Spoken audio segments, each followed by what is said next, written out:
A lot of the big Romantic composers were appropriated by the Nazi regime in the Third Reich, and contemporary music was a bit of a response saying, hey, okay, you took all that wonderful Romantic era music, we're going to do something completely different.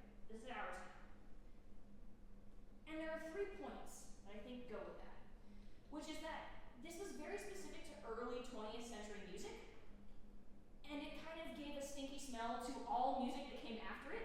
But early 20th century music was a long time ago, right? We are currently in early 21st century music, but we're still using the same monikers to describe modern music today as we did over 100 years ago. The second point being the style didn't stick around, right? This style of composing that we see, especially like in the Boulez school, didn't last very long. Late 20th century music did not sound that way. Present day music does not sound that way.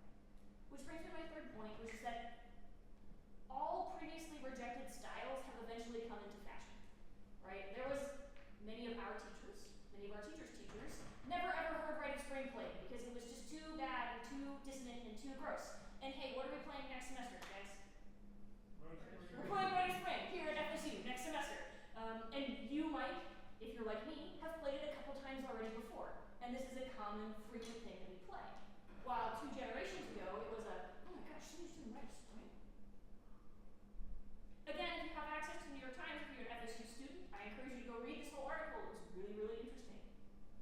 So this is my rendition of, did a single generation ruin modern music for everyone?